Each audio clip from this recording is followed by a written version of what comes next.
వలసల్ని ఆపడం కోసం కేసీఆర్ కొత్త స్కెచ్ గీస్తున్నారా? పొరుగు రాష్ట్రాల్లోని ప్రాంతీయ పార్టీల సంస్థాగత నిర్మాణంపై అధ్యయనం చేయడానికి పార్టీ నేతల్ని సమాయత్తం చేస్తున్నారా? అటు తమిళనాడుతో పాటు ఏపీలో కూడా గులాబీ బృందాలు పర్యటించనున్నాయా అంటే అవుననే సమాధానం వస్తుంది. తాజాగా సెప్టెంబర్లో ఆయా పార్టీ స్థితిగతులపై అధ్యయనం చేయడానికి తనతో పాటు పార్టీ నేతలను స్టడీ టూర్కి వెళ్లనున్నట్లు కేటీఆర్ ప్రకటించారు. అసలు గులాబీ బాస్ లెక్కేంటి?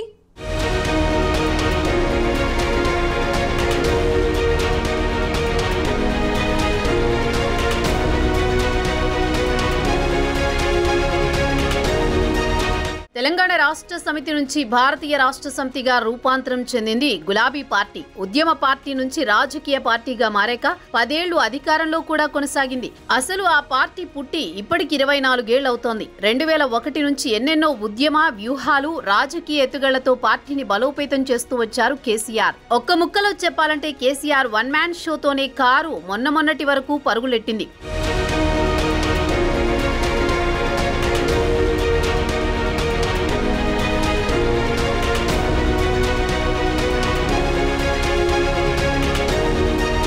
అయితే గత ఎన్నికల్లో బీఆర్ఎస్ పరాజయం పాలవడంతో ఆ పార్టీ పరిస్థితి అధ్వాన్నంగా తయారైంది.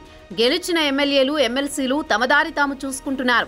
అసలు ఉండేవారెవరో ఊడేవారెవరో అర్థం కాకుండా తయారవుతోంది. ఓటమి తర్వాత వరుస పరిణామాలతో కేసీఆర్ తన ఫామ్ హౌస్కే పరిమితమవుతున్నారు. వాస్తవానికి 2 సార్లు విజయం సాధించిన గులాబీ పార్టీ వలస ఎమ్మెల్యేలతోనే అసెంబ్లీలో బలం పెంచుకుంది.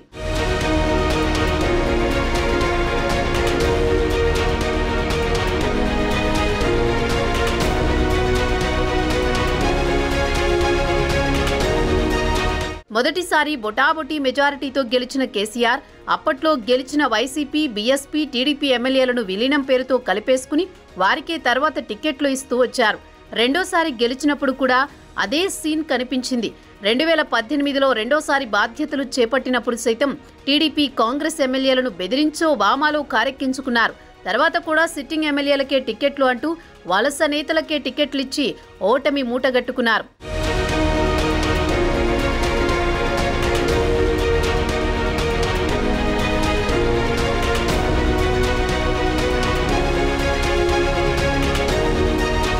సంస్థాగతంగా చూస్తే తెలంగాణ సెంటిమెంట్తో 2014లో టీఆర్ఎస్ నుంచి గెలిచిన 63 మందే నిజమైన గులాబీ నేతలని చెప్పాలి. అప్పట్లో వారిలో చాలా మంది ఎన్నికలకు కొత్తే. ఉద్యమ సెంటిమెంట్ ఆ పార్టీకి కలిసి వచ్చింది.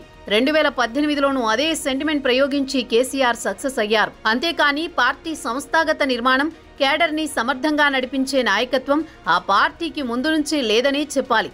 ఆ ప్రభావం ఏ సెంటిమెంటు పనిచేయని 2023 ఎన్నికల్లో స్పష్టంగా కనిపించింది.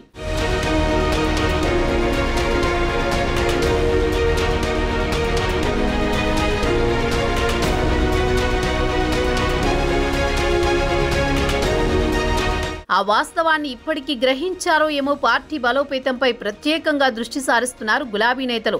పక్క రాష్ట్రాల్లో ప్రాంతీయ పార్టీల నిర్మాణంపై స్టడీ చేయడానికి వెళ్లి వస్తామంటున్నారు.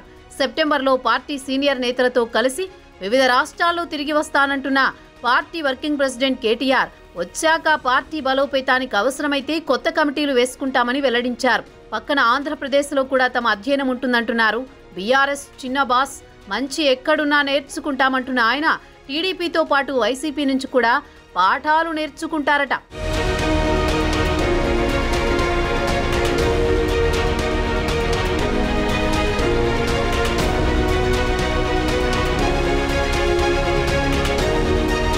ఇప్పటికే ఎమ్మెల్యేలు, ఎమ్మెల్సీల వలసలతో బీఆర్ఎస్ క్యాడర్ చెట్టుకొకరు పుట్టకొకరు అన్నట్లు చెదిరిపోతోంది.